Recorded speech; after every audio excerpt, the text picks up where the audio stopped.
Hello everybody, this is Grandmaster Damian Lemos here for onlinechesslessons.net, and in this DVD we'll continue analyzing middle game ideas. So for this introduction I chose a game between Milov and Sutovsky, so let's get started. White opens the game with d4, black plays knight f6, c4, e6, and if we play knight c3 then he'll have the option of playing the Nimzo Indian defense. As we know, black's move order is flexible. He can try playing the Queen's Gambit, Queen's Indian, Benoni defense.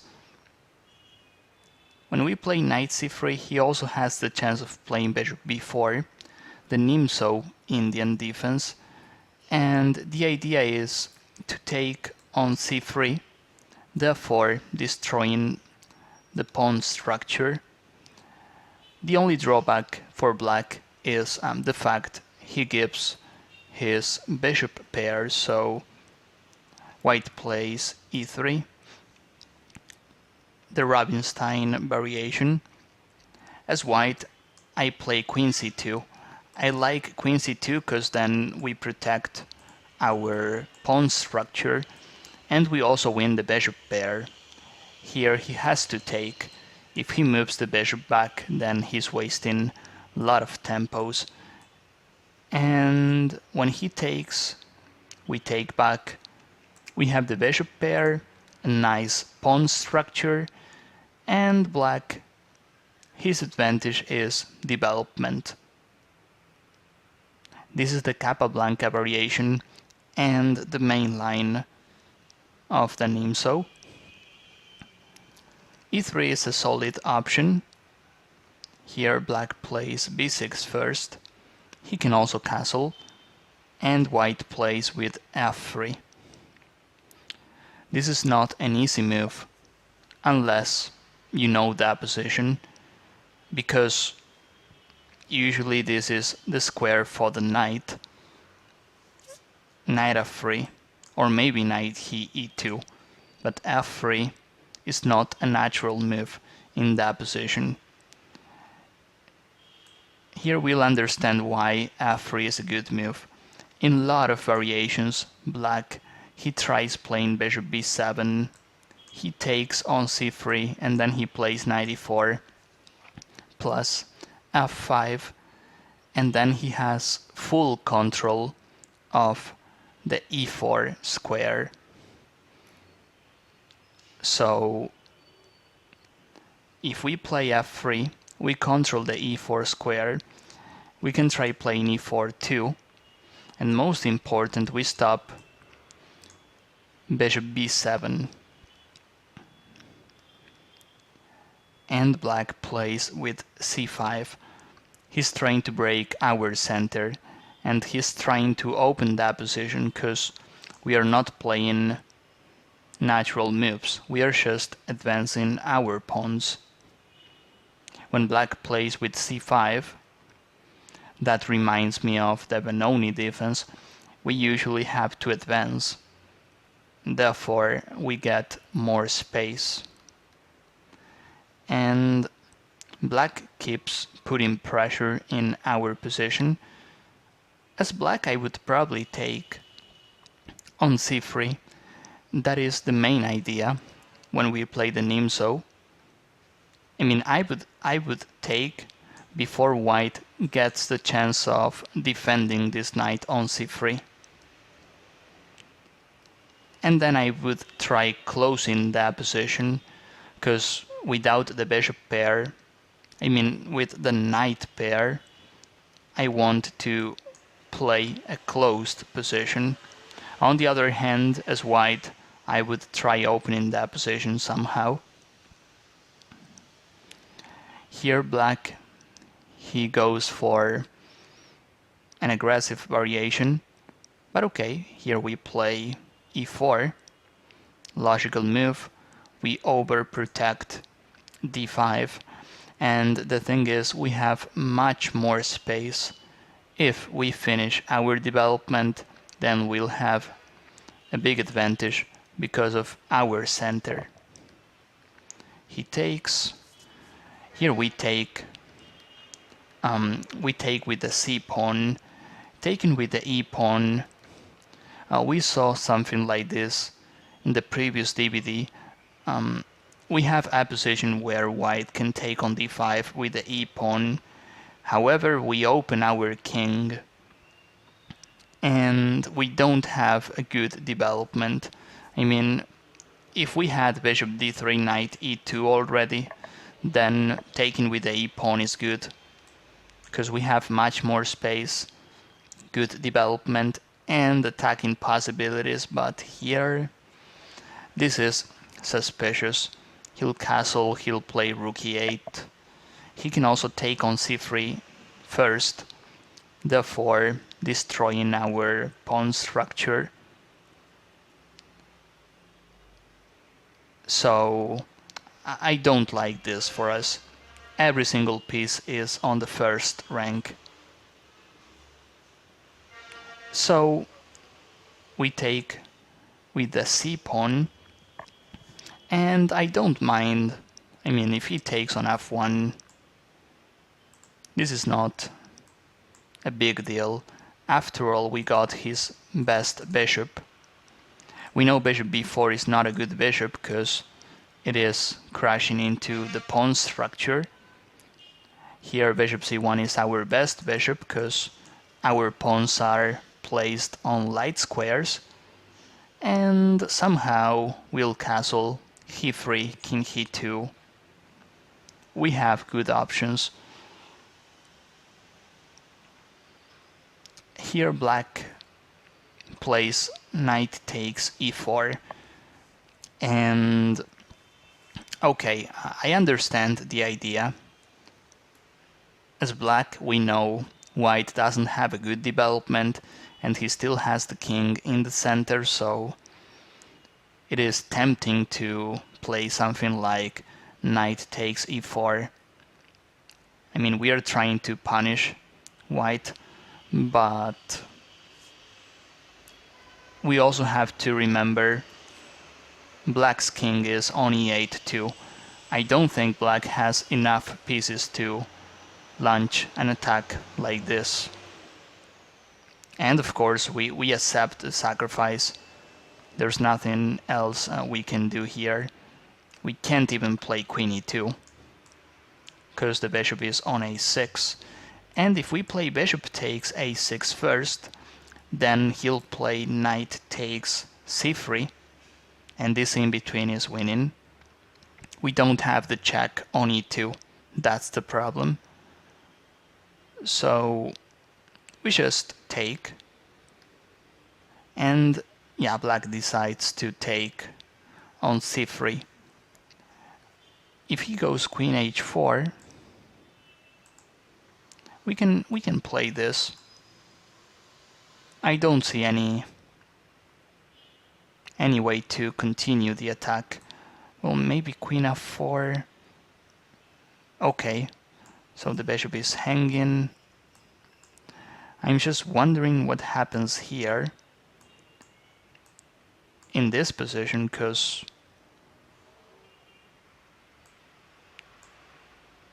maybe we can try trapping the queen, but I don't know.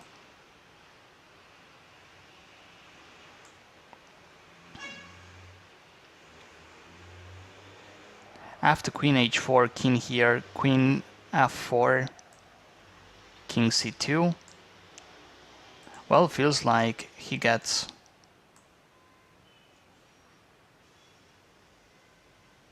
the piece back. So we'll find the move. For some reason, he plays bishop takes c3, queen h4. I think here we have to be fearless. We have to play this. Queen takes, king f2. This might be the right play, because if he takes, we play, yeah, bishop here. I think this is the right play. Not bishop takes a6, because then he takes on h2 with check. And here the queen is trapped, and we probably have something.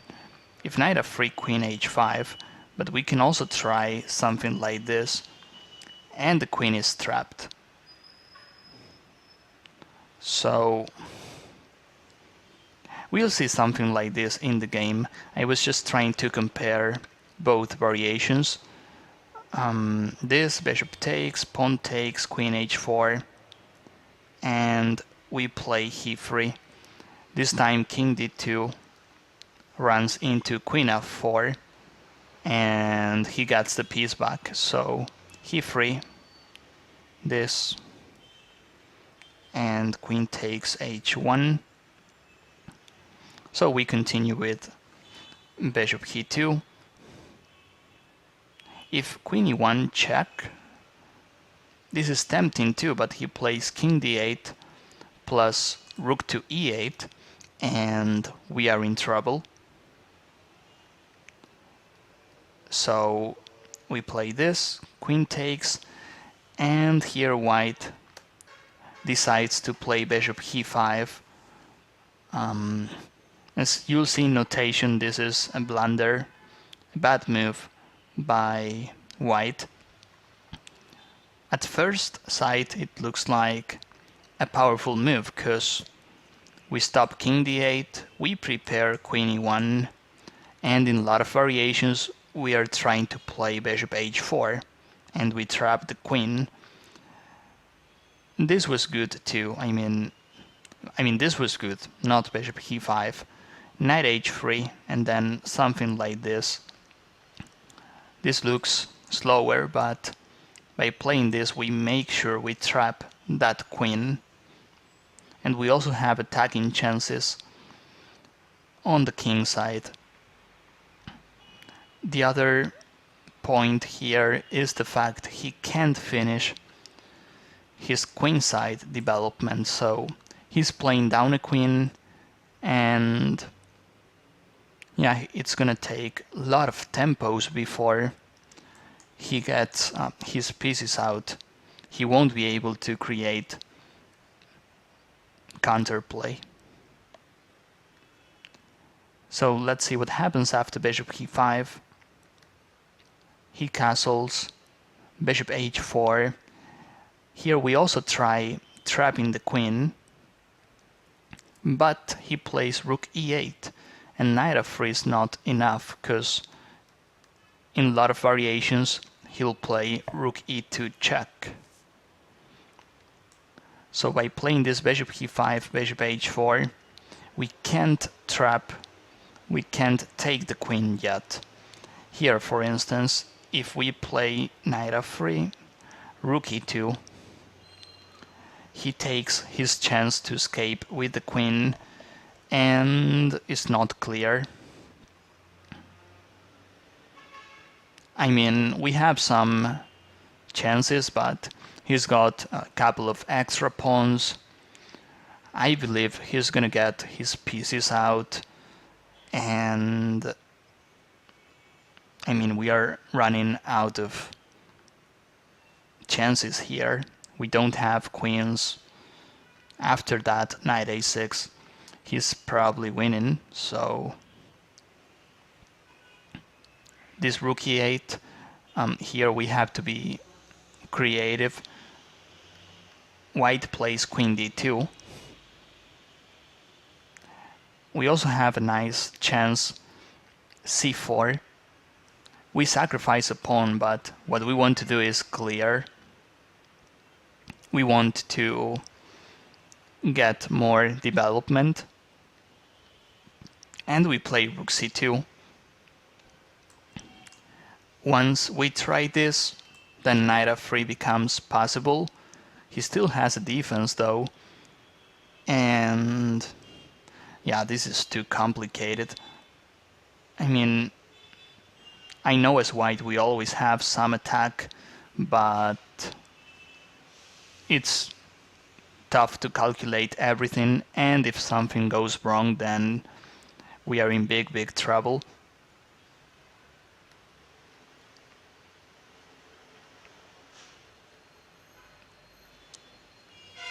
So after rook e8, queen d2. I mean, if we compare this queen d2 with that rook c1, rook c2 variation, feels like the previous one was better, because now we don't have a clear idea. Queen d2 looks like a development move, and what we want to do is trade the only active piece he has, which is rook e5. Of course, if he trades, then we just take with the queen, and we have the knight f3 idea here. This looks great for us. So, okay, rook f5 check. We play knight f3 and e5. Yeah, that looks like the only move. h6 was possible too. Yeah, the problem of a move like h6 is that this is not easy to play, because this is scary.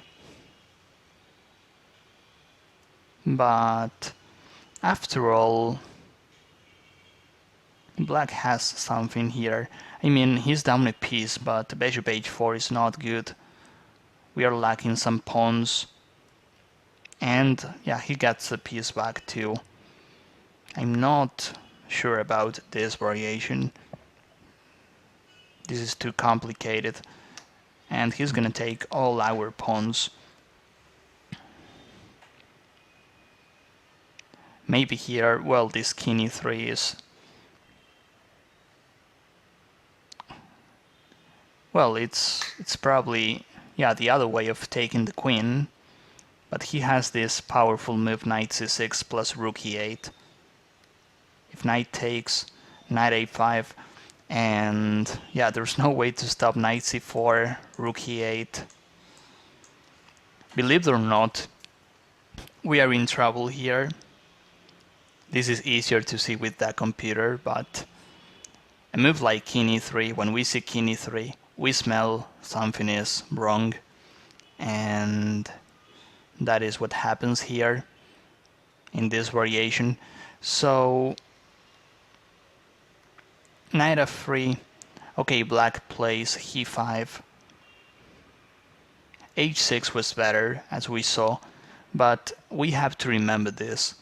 When we are playing this in real life, it's not easy to analyze everything. It's not easy to be quiet. I understand, and understand the differences between each variation, so makes much more sense to play e5, attacking and creating an escaping square for the king. Now we trap the queen, rook e8, king e7, there's nothing out there for us, so we trap the queen, and then here material is equal, we don't have the extra piece, and all we have to do is keep creating threats. We have to attack before he finishes his development, and e4 is the right move. Taking on h4 has nothing to do with the game. e4 creates a threat. That is what we are looking for. So he plays rook f6, check. He won't be able to finish development. And we also have a powerful attack, so we play knight takes. d6 is playable, but I think he can play bishop b7 there, so we play this first.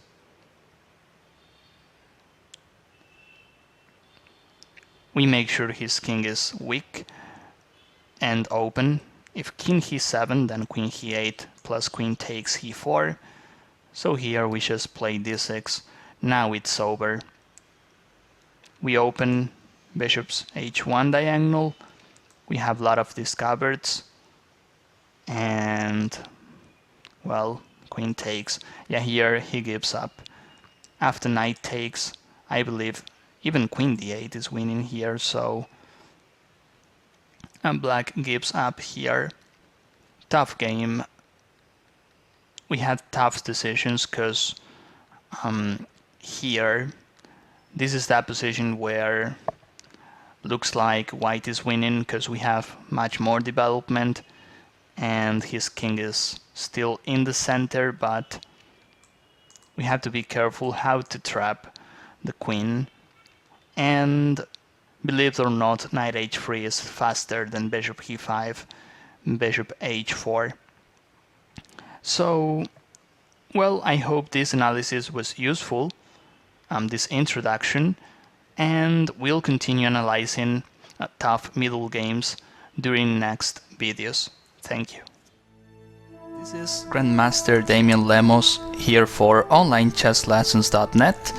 First of all, I hope you enjoyed this video. If you would like to receive more free chess videos from us, you can just click the subscribe button below. I would also highly recommend signing up for my free mail course, the 10 Grandmaster Secrets to Dominate Chess. During this exclusive course from onlinechesslessons.net, I'll share with you my own Grandmaster shortcuts to effective attacking, defending, and growth hacks to improving your chess without complicated books or memorization. So sign up by clicking the sidebar on the right, and I know you won't be disappointed. Once more, this is Damian for onlinechesslessons.net, and I'll see you in my videos. Thank you.